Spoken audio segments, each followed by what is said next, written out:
So my time here in Botswana just keeps going from high to high. I feel like I'm just in this constant state of awe and excitement. Behind me, you might see the door open there.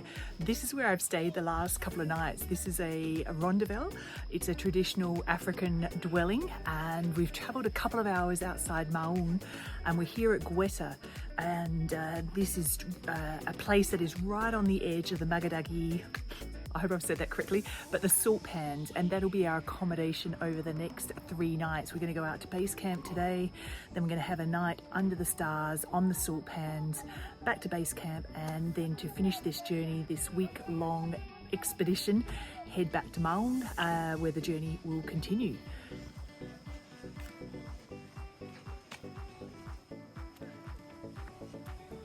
So I have just found out it's not actually the Makgadikgadi Salt Pans, as I have just introduced. My beautiful friend here, Jazz, will actually share the pronunciation of the place we are visiting today. Emma. Roger that. I love how you pronounce it, to be honest, Jay, because it sounds like a place somewhere in Australia. Makgadikgadi. Actually, in Botswana, we say Makgadikgadi. The KG is very aggressive. So not even close.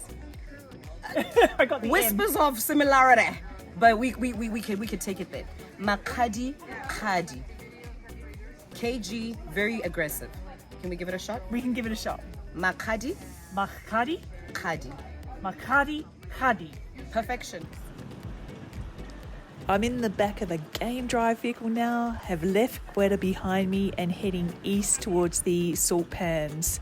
The sun will set over this drive ahead, and the road that started out paved lasted for all of about 4 minutes, and pretty quickly it turned into this thick sand, bone rattling kind of track, and we're bouncing along through open acacia woodland with the occasional mopan tree.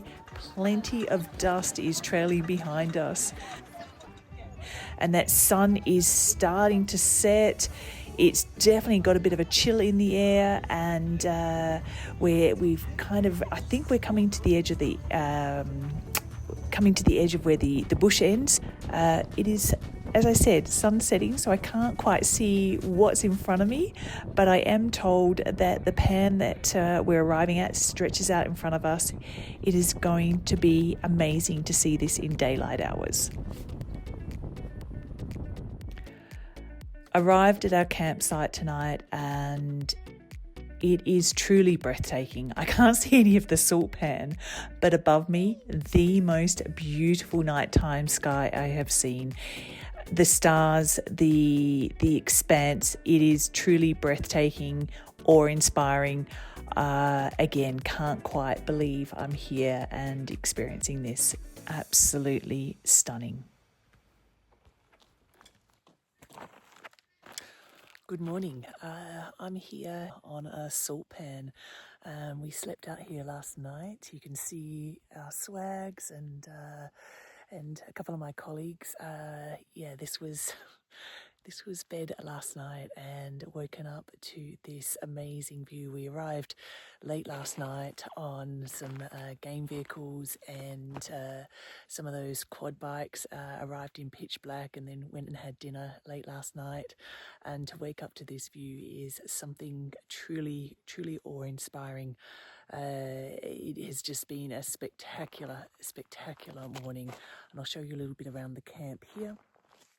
There we were in our swags last night, and behind us here is our setup. So really very, very little here out on the salt pans, and we shall go for a drive today and go and see the meerkats. And again, quite unexpected, and quite unexpected of what is to happen today, keeping a completely open mind.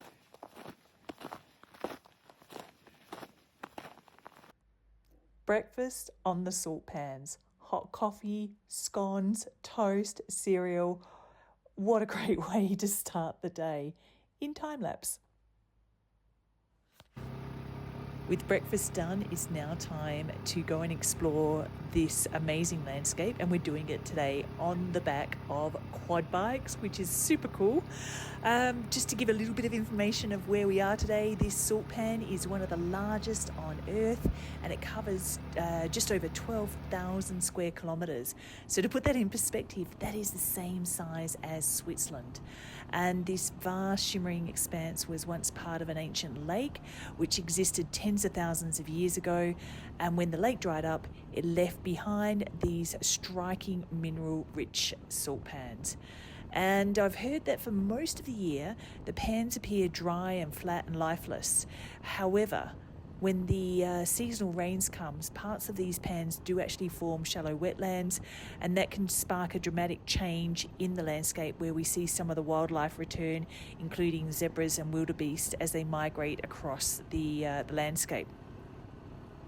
This pan is also home to some unique species, meerkats and ostriches, and the rare brown hyena. This was super cool. As we were driving back to our campsite today, we came across the Sand People, and they're one of the oldest continuous cultures on Earth, having lived in southern Africa for tens of thousands of years. And traditionally, the Sand were nomadic hunter-gatherers, and they moved with the seasons, tracking animals, foraging for wild plants, and using their knowledge of the land to survive in some of the harshest environments on this continent.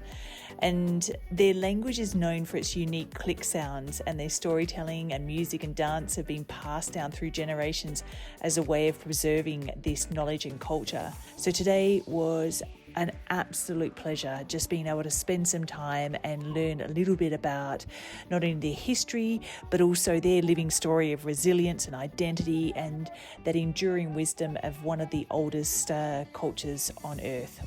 What a really special moment it was. So one last treat as we head back to our camp tonight, and that was stopping to see the meerkats.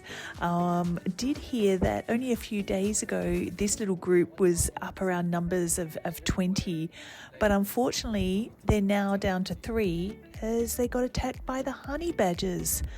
Not cool. But back at camp, back at my tent, the sun is setting. It has been an amazing few days out here on the salt pans, and a must on any traveller's list to Botswana. Welcome again.